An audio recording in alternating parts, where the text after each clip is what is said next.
मैं सिर्फ इतना ही कहना चाहता हूं कि हम लोग के नेता जो तेजस्वी जी यहां बैठे हैं, जीतन राम मांझी जी, संडेश्वर के मंदिर में आपने कसम खाया था कि फतेहपुर की जनता हमको विधायक बना दो तो भोलेनाथ का मंदिर बना देंगे। हम आप सबों के तरफ से तेजस्वी जी को विधायक देते हैं। क्या आपने पर्यटन मंत्री बनके भगवान भोलेनाथ के मंदिर में 5 करोड़ रुपया दिया। तेजस्वी जी ने हमसे पूछा कि सर्वजीत जी, फतेहपुर के किसान का क्या हाल है? हमने कहा कि sir, Fatehpur block, Tankuppa block सुदूर इलाका है, गरीब किसान रहते हैं। साहनी जी बैठे हैं। तेजस्वी जी ने कहा कि किसान के बेटा के लिए आपको कृषि मंत्री बनाया, आप क्या कर सकते हैं? हमने कहा माननीय तेजस्वी जी के सवालों का हमने जवाब दिया। हमने कहा देश और दुनिया का पहला सेंटर ऑफ एक्सीलेंस हुजूर हम फतेहपुर में बनाएंगे, और हमने 350 करोड़ रुपया का इसी फतेहपुर के पवित्र धरती में हमने आपको दिया। हम आपके शुक्रगुजार हैं। इसके पहले जो चुनाव हो रहा था, आपने हमको घर में बैठा करके सदन तक तेजस्वी जी का सिपाही बना के भेजा। इसलिए मेरा अपील है, कड़ाके के धूप में आप लोग खड़े हैं, मुझे मालूम है कि सब तेजस्वी जी की भाषण सुनना चाहते हैं,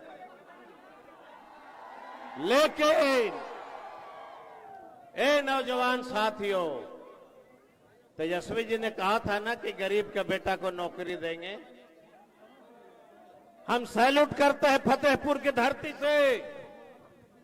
क्या आप ऐसे पिता के पुत्र हो जो आप कहते हो सो करते हो? जरा बताइए, नौकरी दे रहे थे तो हम लोग कोनो जात पात पूछ रहे थे क्या? दलित का बेटा बनेगा, भूमियार का बेटा बनेगा, राजपूत का बेटा बनेगा, कि बनिया का बेटा बनेगा, कि ठाकुर का बेटा बनेगा? कोई भेदभाव नहीं तेजस्वी जी में।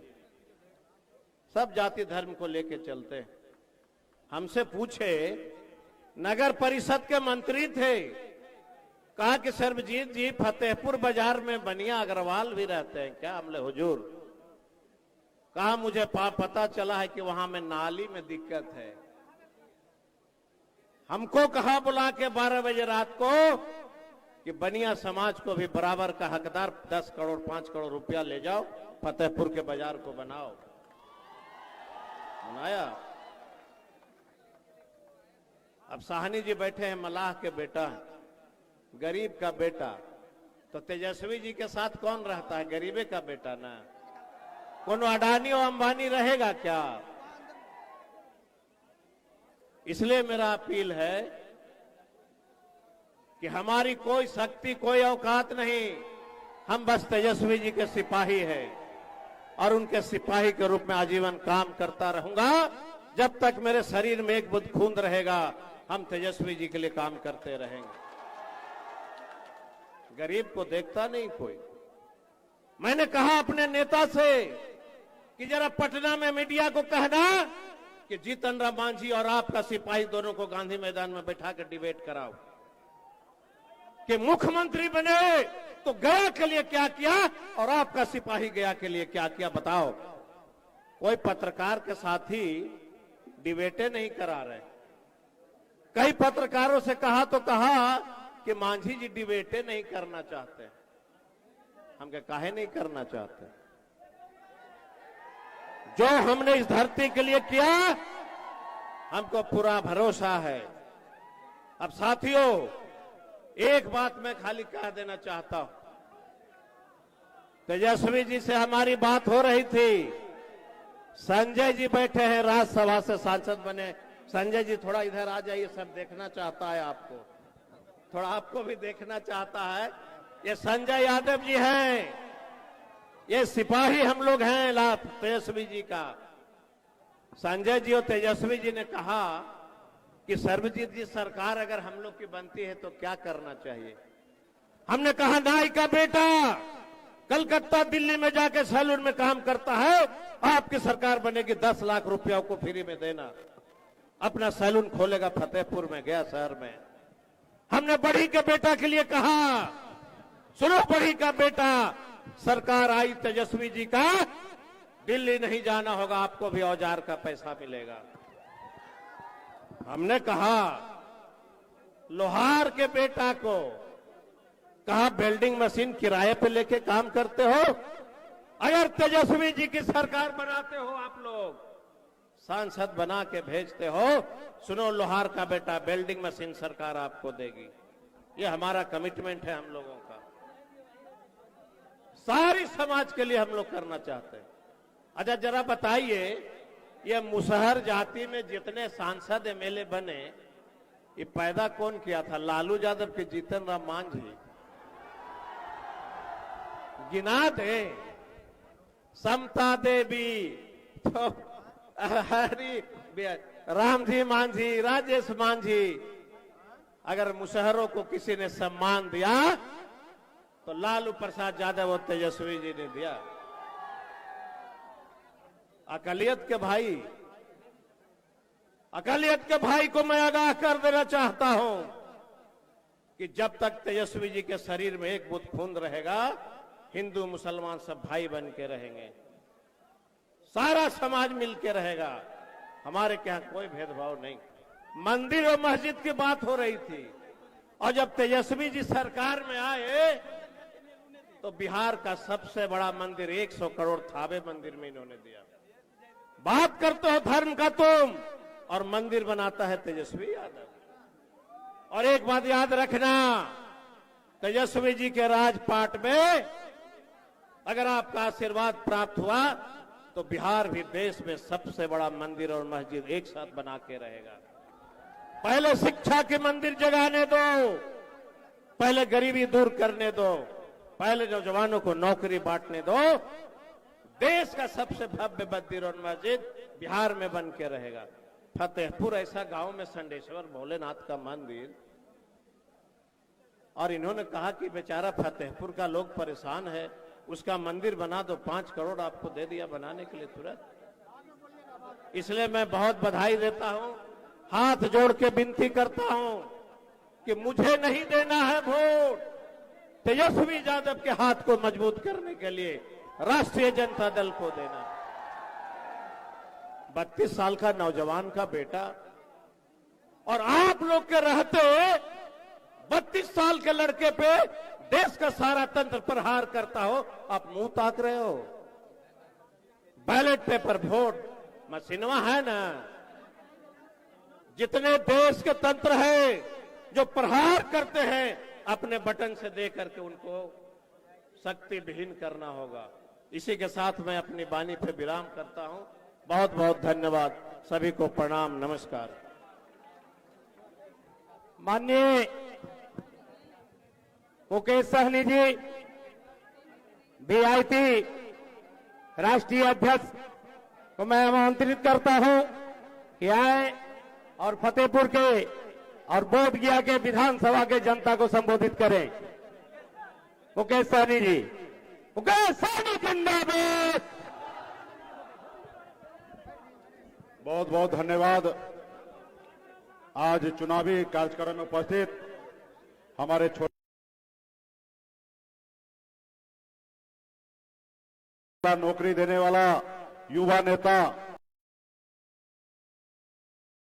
भाई तेजस्वी प्रसाद यादव जी, इस कार्यक्रम में उपस्थित हमारे लोकप्रिय प्रत्याशी कुमार सर्वजीत भाई, इस कार्यक्रम में उपस्थित बहन निर्मला ठाकुर जी एमएलसी, अजय पासवान जी पूर्व विधायक जी, डॉक्टर शीतल प्रसाद यादव जी, सरस्वती देवी जी, निहाल भाई, राजकिशोर सहनी जी वीआईपी पार्टी के नेता, राजकिशोर चौधरी जी वीआईपी पार्टी के प्रदेश अध्यक्ष, भाई बाल गोविंद बिंद जी, संजय बिंद जी, निखिल सहनी जी, रिशु सहनी जी, भट्टा भंसारी जी, पासवान जी, नेहा खान जी और तमाम हमारे इंडिया गठबंधन महागठबंधन के सभी नेतागण, इस सभा में उपस्थित बड़े संख्या में उपस्थित हमारे युवा साथी, सम्मानित गार्जियन, सभी को सन्ना मल्ला मुकेश सहनी की ओर से नमस्कार प्रणाम। साथियों, ये चुनाव सिर्फ चुनाव नहीं है, ये चुनाव जो है ये आजादी दिलाने वाली चुनाव है। साथियों, जैसे कभी हमारे पूर्वज ने इस देश के लिए लड़ाई लड़ा, पहले ये देश गुलाम था, फिर हमारे पूर्वज ने अंग्रेज से लड़ाई लड़ा, तब जाके ये देश आजाद हुआ। और जब आजाद हुआ तो बाबा साहब भीमराव अंबेडकर ने हमें एक संविधान बना के दिए। वो संविधान में एक लोकतंत्र दिया। वो लोकतंत्र हमें बताती है कि पहले राजा के घर में बच्चा जन्म लेता था तो राजा बनता था, लेकिन लोकतंत्र में बाबा साहब ने हमें एक संविधान दिया। उसमें कहा कि अब राजा का बेटा राजा नहीं बनेगा, अब इस देश का राजा वो बनेगा जिसके पास वोट होगा वही राजा बनेगा। अपने वोट के दम पर राज्य का मुख्यमंत्री और देश का प्रधानमंत्री बन सकता। अब गरीब का बेटा, पिछड़ा का बेटा, दलित का बेटा भी राज्य का मुख्यमंत्री और देश का प्रधानमंत्री बन सकता है। साथियों, और हम लोगों ने मजबूती से सर उठाकर आजाद भारत में काम कर रहे थे, लेकिन 2014 में एक ऐसा शक्ति आया, ऐसा सोच आया जो हिटलर के जैसा रहा। उन्होंने आया और हम लोगों को गुमराह किया। हम लोगों को कहा कि हम अच्छे दिन लाएंगे। हम लोगों को लगा कि शायद पहले से ज्यादा अच्छा दिन आएगा। उन्होंने कहा कि हम हर साल में 2 करोड़ युवा को नौकरी देंगे। हम लोगों को लगा सही बात है, देश में बेरोजगारी है, मोदी जी आएंगे, 2 करोड़ युवा को नौकरी देंगे हर साल। और हम लोग झांसे में आ गए। उन्होंने कहा कि जो विदेश में काला धन पड़ा हुआ है हम विदेश से लेके आएंगे, हर खेती के खाते में 15-15 लाख रुपया दे देंगे।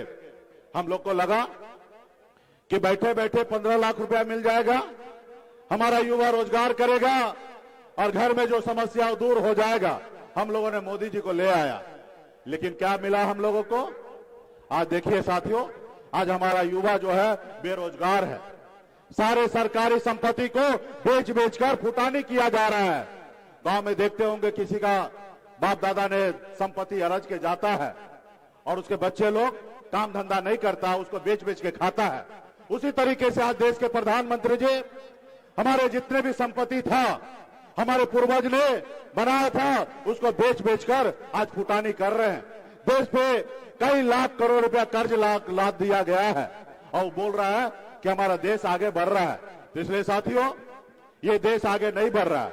मोदी जी बताए ना कि पिछले 10 साल में आपने 2 करोड़ एक साल में नौकरी बोला था, यानी कि 10 साल में 20 करोड़ नौकरी होगा।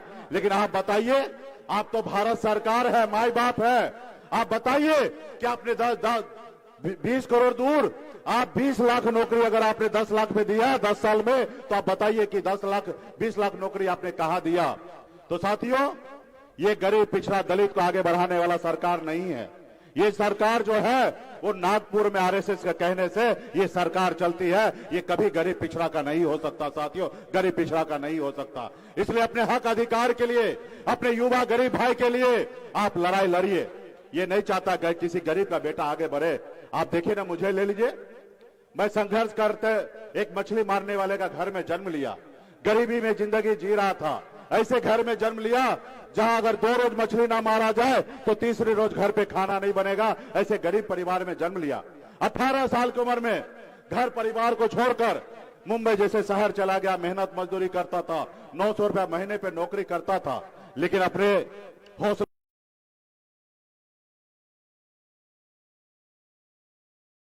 फिर मैं बिहार आया, देखा कि लोग चांद पे घर बनाने के लिए सोच रहा है, लेकिन आज भी हमारी इस धरती पर हमारे गरीब लोगों के लिए रहने के लिए घर नहीं है।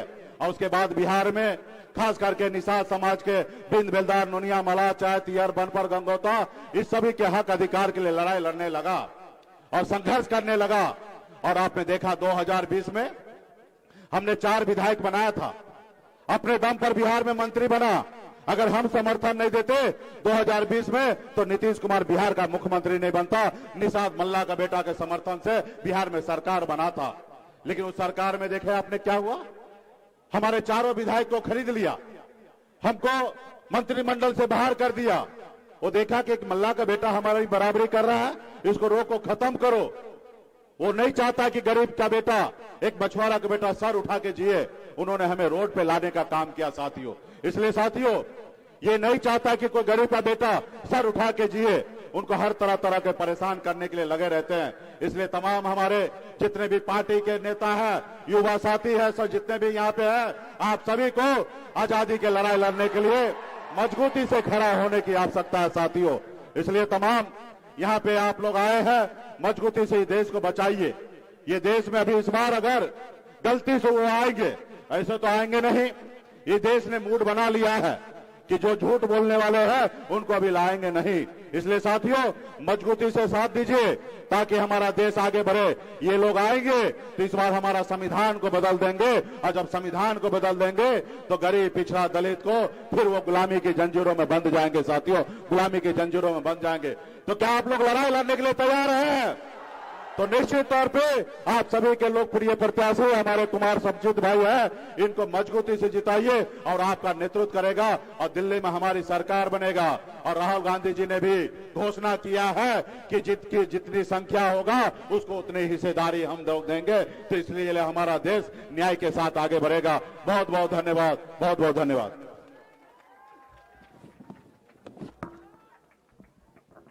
बिहार के मिट्टी के लाल, युवा किसान और जान, देश के भविष्य, माननीय प्रतिपक्ष के नेता तेजस्वी प्रसाद यादव जी से गुजारिश करते हैं कि आए और अपने जो है विधानसभा, बोधगया विधानसभा जनता को संबोधित करें और कार्यकर्ता को संबोधित करें।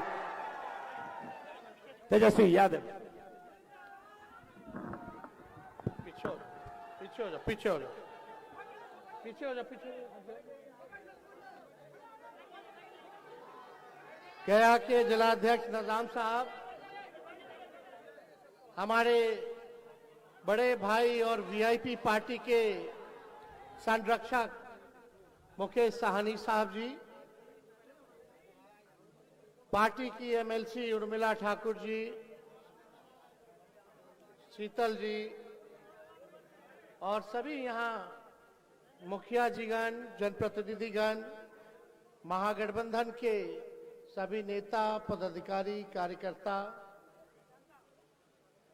हमारे यहाँ बुजुर्ग अभिभावक हैं, हम यहीं से पैर छू करके प्रणाम करते हैं। सभी माताएं, बहनें और सभी नौजवान युवा साथियों को यहीं से गले लगाते हैं। चुनावी जनसभा है, आप लोगों के बीच आए हैं। लोकसभा का चुनाव है, देश बनाने का चुनाव है और मेरा मानना है देश तभी बनेगा जब हर एक गांव का विकास होगा। गांव से पंचायत बनता है, पंचायतों से प्रखंड बनता है, प्रखंडों से जिला बनता है, जिला से राज्य बनता है, राज्यों से ही देश बनता है। और इस बार हम लोगों ने स्वर्गीय राजेश जी के सुपुत्र हमारे भाई सरबजीत जी को राष्ट्र अध्यक्ष आदरणीय लालू जी ने प्रत्याशी बनाया है गया जिला का, गया लोकसभा संसदीय क्षेत्र का। ये ईमानदार है, मिलनसार है, कोई भी दिक्कत हो तो मिलने जुलने में दिक्कत नहीं है, समस्याओं का निदान कराते हैं, मेहनत करते हैं। पार्टी में तो काम करते ही हैं, लेकिन अपने क्षेत्र के लिए बहुत काम करते हैं।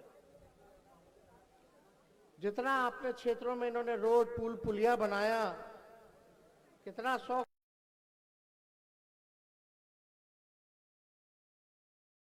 रहते हुए इन्होंने दिलाने का काम किया। पर्यटन के हिसाब से इन्होंने बहुत फंड जो है सरकार से लेकर के आने का काम किया। तो ये दिखाता है कि ये जनता का सेवा नेता बनकर के नहीं बल्कि बेटा बनकर के करना चाहते हैं। जनता मालिक है, आप लोग मालिक हैं। आप ही लोगों को चुनना है, आप ही लोगों को बनाना है। ये ताकत आप लोगों के हाथ में है। लेकिन हम यहां आए हैं आप लोगों से अपील करने। रुक जा भाई, अस्थिर रहो, छोड़ दीजिए ना, सब अभी मत कीजिए। आप लोगों को ही तय करना है, सब कुछ बनाने का काम करना है देश को। आप लोगों को चुनना होगा प्रतिनिधि की भाई कौन ऐसा कैंडिडेट हम भेजे संसद में कि गया के लिए जो है आवाज उठाए, आपके लिए आवाज उठाए। और हम कोई मोदी जी की बात करने नहीं आए, मुद्दे की बात करने आए। मेरा मानना है कि अगर सबसे बड़ा अगर दुश्मन है तो बेरोजगारी है, महंगाई है, गरीबी है, भूखमरी है। मुद्दा पढ़ाई, दवाई, कमाई, सिंचाई, सुनवाई और कार्रवाई वाली सरकार होना चाहिए। मुद्दा देश में अमन चैन, भाईचारा, शांति बनी रहनी चाहिए। प्यार की बात होनी चाहिए, नफरत के लिए कोई जगह नहीं होनी चाहिए। चुनाव है, भाजपा के नेता तो हम लोग तो अकेले घूम रहे हैं। हम लोग तो बिहार के हैं, आपके हैं, बिहार का बेटा है, आप सबके भाई हैं। अब देखिएगा चुनाव आएगा तो देश भर का नेता खाली बिहार घुसेगा, खूब आएगा, खूब जोर शोर से प्रचार करेगा, खूब झूठ बोलेगा। बीजेपी का मतलब बड़का झूठा पार्टी। मोदी जी भी आएंगे, जाहिर सी बात है, उनका अधिकार बनता है, आना चाहिए। लेकिन हमारी भी तो जिम्मेवारी है, विपक्ष में है, सवाल पूछना है। हमारा अधिकार है प्रधानमंत्री से, आपका अधिकार है सवाल पूछना। लेकिन मोदी जी को कभी सुने हैं बेरोजगारी के बारे में बात करते हैं? कभी सुने हैं किसानों के बारे में बात करते हैं? कभी सुने हैं महंगाई के बारे में बात करते हैं, गरीबी के बारे में बात करते हैं, बिहार के विशेष राज्य का दर्जा देने के बारे में, विशेष पैकेज देने में? कभी सुने हैं कि गया में वो इंडस्ट्री लगाएंगे, निवेश लाएंगे, देश में सबसे बड़ा पर्यटन स्थल बनवाएंगे गया को? कभी सुने हैं? ना, खाली हिंदू, मुस्लिम, सनातन, विपक्ष के नेताओं को गाली देना, हमको गाली देना, ये करना, वो करना, और कोई बात नहीं करते जिससे जनता का भला नहीं होता है। आएंगे लोग, बड़े बड़ी बात करेंगे, लेकिन आप लोगों को याद है कि 10 साल से वो प्रधानमंत्री है, कितना बार वो बिहार आ चुके हैं? बताइए, दिल पे हाथ रख के पूछिएगा, क्या गरीबी मिटी है? यही मोदी जी बोलते थे किसानों का आय दुगुना करेंगे 22 में। क्या किसान भाइयों का आय दुगुना हुआ? यही मोदी जी बोलते थे जिसका झोपड़ी है उसको पक्का मकान बना करके देंगे 22 तक, हुआ? यही मोदी जी है जो बोलते थे 15-15 लाख रुपया खाते में देंगे, मिला? यही मोदी जी है जो कहते थे हर साल नौजवानों को 2 करोड़ नौकरी देंगे। क्या मिला नौकरी? कौन सा ऐसा अच्छा अस्पताल बनवा दिया मोदी जी ने आपके लिए, आपके गांव के लिए? कौन सा ऐसा अच्छा स्कूल बनवा दिया? खाली यही बोलेंगे मोदी जी कि हमने 5 किलो राशन दिया। अरे मोदी जी को तो राशन अभी से मिला, तो कांग्रेस के जमाना से फूड सिक्योरिटी बिल कांग्रेस का पॉलिसी था, उसी टाइम से मिल रहा है। पहले तो तेलों मिलता था, चीनियों मिलता था, किरासन तेलों मिलता था। मोदी जी, ये आपका दिया हुआ नहीं है। और कोई भी सरकार आएगी राशन तो देगी ही देगी, क्योंकि देश में भूखमरी है, गरीबी है। एक तरफ मोदी जी कहते हैं कि उन्होंने गरीबी मिटा दिया, और दूसरी तरफ 80 करोड़ लोगों को अनाज बांट रहे हैं। दोनों बात कैसे? जिस देश में 80 करोड़ लोगों को 5 किलो अनाज मिल रहा हो, वहां गरीबी है, गरीबी मिटाई नहीं गई। लेकिन आपका भाई, आपका नौजवान साथी, प्रधानमंत्री जी ने क्या किया नहीं किया वो तो हिसाब नहीं देंगे, एने ओने बतियाएंगे।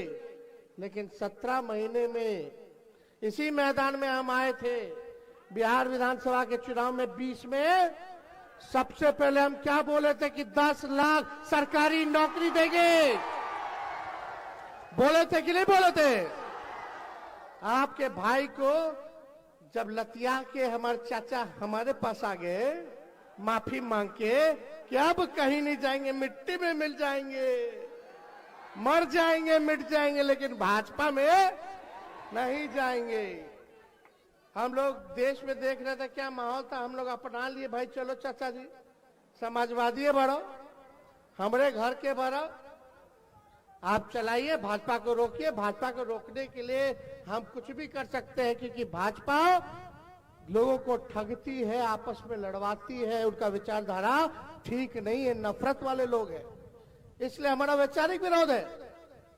तो नीतीश जी आए और हमने कहा नीतीश जी को, नीतीश जी आ तो रहे, लेकिन हमने जनता से कमिटमेंट किया है, अब हम सरकार में आएंगे तो जनता तो हमसे पूछेगी कि क्या किए, 10 लाखवा नौकरियां दिए कि नहीं दिए। उस समय नीतीश जी क्या बोलते थे 2020 में, अपने बाप के पास से पैसा ला करके बांटेगा वेतन, असंभव है, असंभव। लेकिन जब तेजस्वी 17 महीने में आया तो उन्हीं मुख्यमंत्री के हाथों से 5 लाख सरकारी नौकरी।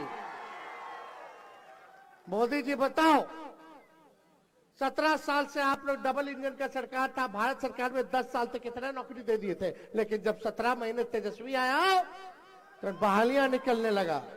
बीपीएससी से परीक्षा हुआ, बीपीएससी से परीक्षा हुआ, 3 महीने में सब कुछ झटपट छट। कितना दिन से कितना हमारे नौजवान भाई के बियाह नहीं हो रहा था, बियाह हो गया।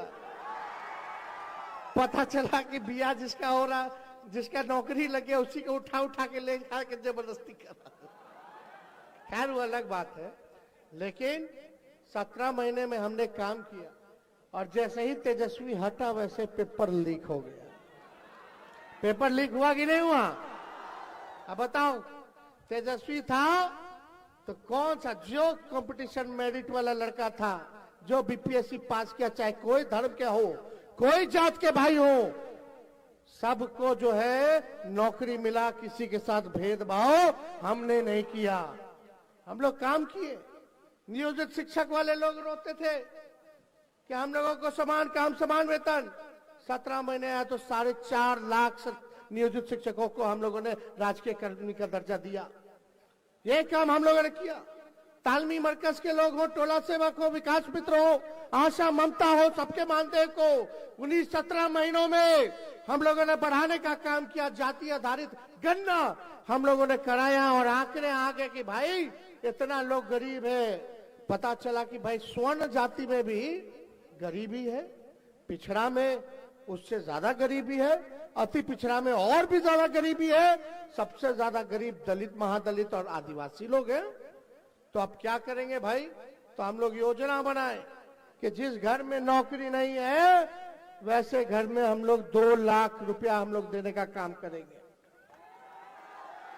जिसको घर नहीं था, देखो जाति आधारित गणना हुआ तब पता चला ना कहाँ नौकरी है, कौन कचरा धोने वाला, कौन नाला साफ करने वाला, कौन भूमिहीन है, कौन ठेला चलाता है, कौन दिहाड़ी मजदूर है, कौन पलायन कर गया, तब ना पता चल गया।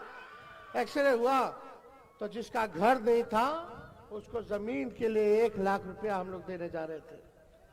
जिसका पक्का मकान नहीं था उसको पक्का मकान बनाने के लिए 1,20,000 रुपया देने जा रहे थे। यानी सामाजिक न्याय के साथ साथ हम लोग आर्थिक न्याय करने जा रहे थे, लेकिन चाचा जी पलट गए फिर। लो, अब जब से भाजपा के फिर से सरकार बनल बा, आप ही लोग बताइए कौन सा ऐसा काम हुआ है?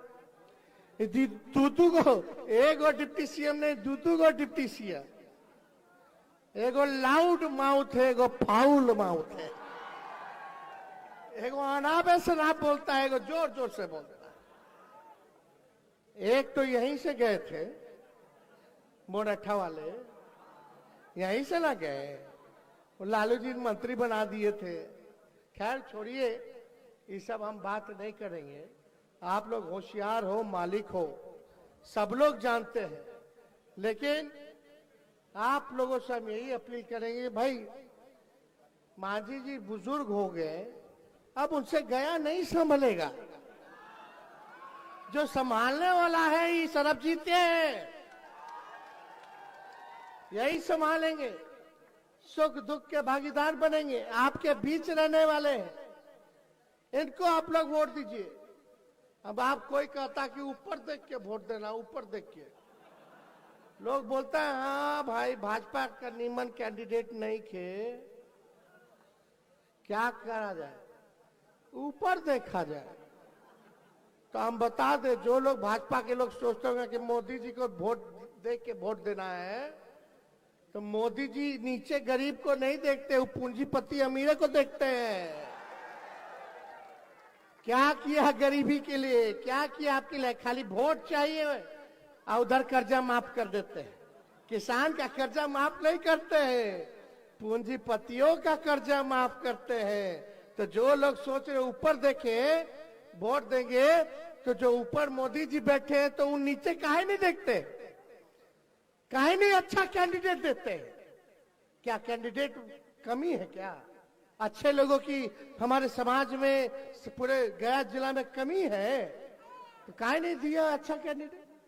खैर छोड़िए, हम अच्छा बुरा की बात नहीं बोल रहे, हम खाली बोल रहे हैं कि भाई जो आपके तरक्की करे, जो आपका काम करे, जो आपका विकास करे, वैसे लोगों को देना चाहिए। आज बताइए, रेल बेच दिया, सेल बेच दिया, देश की संपत्ति को बेच दिया गया, और क्या बोलते हैं मोदी जी? लालू जी को गरियाते हैं खाली। आपको बता दें, जब लालू जी रेल मंत्री थे तो 90,000 करोड़ का मुनाफा दिया, लेकिन मोदी जी जब आपका सरकार बना तो आप रेलवे बेच दिए। किनको बेचे? उन्हीं लोगों को बेचे। बेचे कि नहीं बेचे? लालू जी के जमाने में प्लेटफॉर्म टिकट था 3 रुपया, इनके जमाने में हो गया 50 रुपया। अब भाड़ा कितना महंगा हो गया। और लालू जी जितना देश भर का कूली था भाई साहब, सबको परमानेंट किए लालू जी। बिहार को 3-3 कारखाना मिला, रेलवे मंत्री थे तो पहिया कारखाना मिला, पहिया यही बनता है, जीई का बना। लेकिन आप बताइए कि मोदी जी जब बने तो कितना कारखाना दे दिए, रेलवे का बजट खत्म कर दिए। पहले रेलवे का अलग बजट आता था, लालू जी थे तो हर बजट में भाड़ा कम करते थे। आजकल तो हिसाबे नहीं, समझ जाइए। लालू जी थे तो देश दुनिया से लोग आता था कि मैनेजमेंट गुरु कहता था कि कैसे अब भाई काम हुआ, और बात बता रहे कि क्या काम किए, क्या काम किए। तो जो काम हम लोगों ने करके दिखाया, इन लोगों ने नहीं किया, इसलिए आप लोगों के बीच आए। और आप लोग सुने हैं कि नहीं, बीजेपी वाला लोग इतना झूठ बोलता है कि एगो गोविंदा का गाना है, गोविंदा का गाना सुने हैं कि नहीं सुने? तो हम वही बोलते हैं मोदी जी को, अरे तुम तो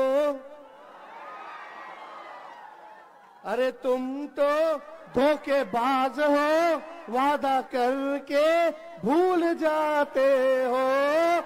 अरे रोज रोज मोदी जी तुम ऐसा करोगे, रोज रोज मोदी जी तुम ऐसा करोगे, जनता जो रूठ गई तो हाथ मलोगे। अरे तुम तो धोखेबाज हो, वादा करके क्या भूल जाते हो। तो यही इन लोगों का चरित्र है, झूठ बोलो, खूब झूठ बोलो, इतना झूठ बोलो कि सच पे ध्यान ही ना जाए, जमीन पे ध्यान ही ना जाए। ये कर देंगे, वो कर देंगे। अरे क्या किया बताइए ना, अपने दिल पे हाथ रख के बोलिए ना।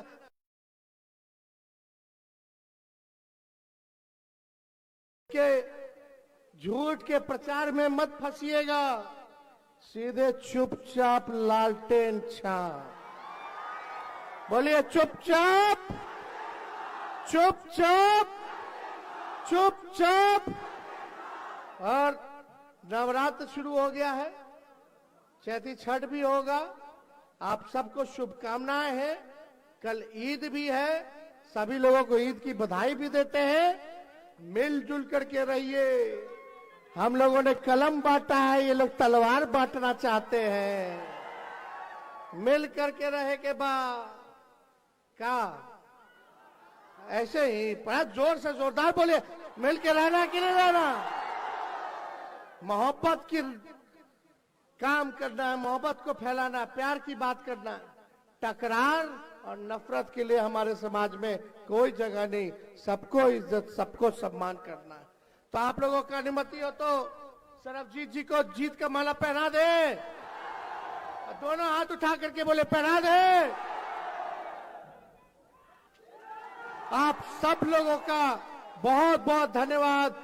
जय हिंद, जय बिहार, गया की जनता जिंदाबाद, फतेहपुर की जनता जिंदाबाद। बहुत बहुत धन्यवाद।